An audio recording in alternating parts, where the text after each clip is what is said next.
कल्पना कीजिए एक शांत रात, आपका हवाई क्षेत्र जहां अचानक से एक अनजान ड्रोन की गूंज सुनाई देती है। यह कोई साधारण ड्रोन नहीं, बल्कि उस देश से भेजा गया है जहां आपके दुश्मन का हथियार भंडार है, जिसका निशाना है आपकी सुरक्षा को भेदना।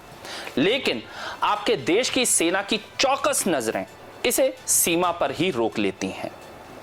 कोई सायरन नहीं बजा, कोई हड़कंप नहीं मचा, लेकिन यह छोटी सी घटना दुनिया के तनाव भरे आसमान में एक बड़ा तूफान ला सकती है। हूती विद्रोही जो गाजा के समर्थन में इजराइल पर हमले कर रहे हैं, खुलेआम कह रहे हैं कि वो रुकेंगे नहीं। उसके नेता मोहम्मद अल बुखैती ने कहा, इजराइल और अमेरिका सिर्फ ताकत की भाषा समझते हैं। क्या ये ड्रोन हमला एक नई जंग की शुरुआत है? क्यों हूती विद्रोही गाजा के लिए इतने आक्रामक हैं और क्या ये तनाव भारत जैसे देशों पर भी प्रभावित करेगा? आइए इस कहानी को शुरू से समझते हैं और जानते हैं कि मिडिल ईस्ट का ये तनाव अब कहां जा रहा है। बने रहिए क्योंकि ये कहानी आपको झकझोर देगी। नमस्ते, आज क्षण न्यूज में आपका स्वागत है। मैं हूं अनिकेत दीक्षित। मिडिल ईस्ट में तनाव एक बार फिर चरम पर है। यमन से लॉन्च किया गया एक ड्रोन इजराइल के हवाई क्षेत्र में घुसने की कोशिश में था, लेकिन इजरायली सेना ने इसे समय रहते रोक लिया। यह ड्रोन यमन के हूती विद्रोहियों द्वारा भेजा गया था, जो गाजा के समर्थन में इजराइल पर हमले करने की बात कर रहे हैं। हूती नेता मोहम्मद अल बुखैती ने सोशल मीडिया पर दावा किया कि इजराइल और अमेरिका केवल सैन्य बल की भाषा समझते हैं, लेकिन उस विद्रोही दल को यह समझना चाहिए कि ये दोनों ताकतें उसे जिंदा खाने के लिए रेडी बैठी हैं। हाल ही के सीज फायर दावों के बावजूद हूती हमले रुकने का नाम नहीं ले रहे। सवाल यह है कि क्या यह तनाव मिडिल ईस्ट में नया संकट पैदा करेगा और हूती विद्रोहियों का गाजा समर्थन क्षेत्रीय समीकरणों को कैसे बदल रहा है? आइए इस खबर को थोड़ा सा विस्तार से समझते हैं। इजरायली सेना और स्थानीय मीडिया के अनुसार हाल ही में यमन से लॉन्च किया गया एक ड्रोन इजराइल के हवाई क्षेत्र में प्रवेश करने से पहले ही रोक लिया गया। इजरायली सेना ने बयान दिया कि यह ड्रोन संभवतः यमन से भेजा गया था और इसे इजराइल की सीमा में पहुंचने से पहले ही नष्ट कर दिया गया। इस घटना में कोई हवाई हमले की चेतावनी सायरन नहीं बजा, लेकिन ड्रोन का निशाना स्पष्ट रूप से इजराइल था। यह घटना मिडिल ईस्ट में बढ़ते तनाव का एक जीता जागता उदाहरण बन गया, जहां यमन के हूती विद्रोही इजराइल के खिलाफ अपनी सैन्य कार्रवाइयों को तेज कर रहे हैं। हूती विद्रोहियों ने इस हमले की जिम्मेदारी नहीं ली।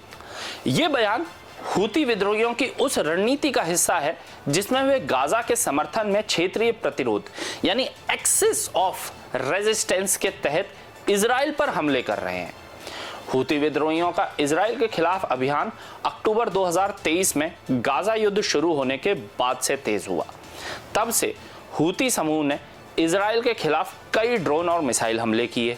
मई 2025 में हूती विद्रोहियों ने दावा किया कि उन्होंने इजराइल के बेन गुरियन अंतर्राष्ट्रीय हवाई अड्डे पर हाइपरसोनिक बैलिस्टिक मिसाइलें दागी, जिससे हवाई यातायात प्रभावित हो गया।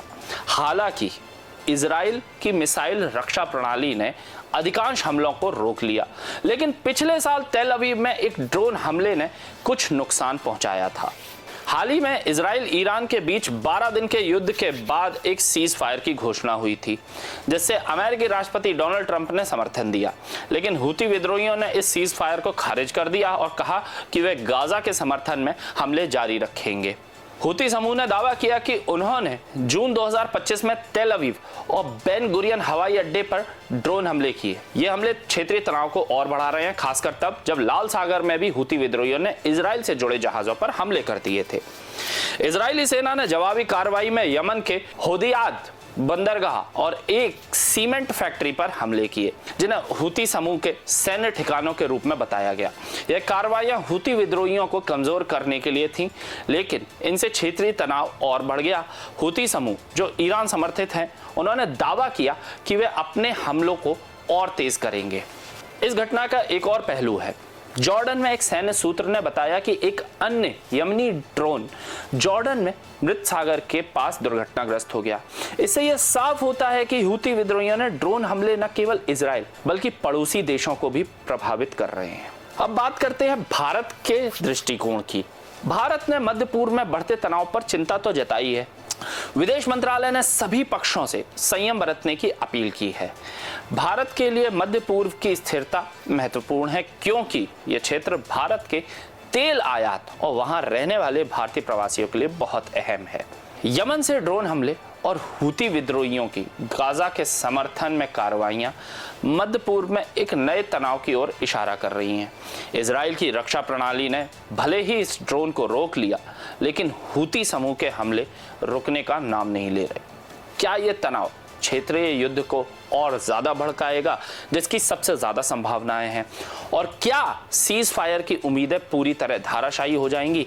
इसकी भी कुछ संभावनाएं बनी हुई हैं।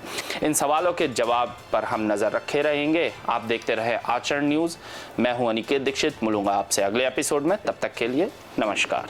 देश दुनिया की सभी खबरें देखने के लिए जुड़े रहिए आचरण न्यूज से। आचरण न्यूज, हर कदम आपके साथ।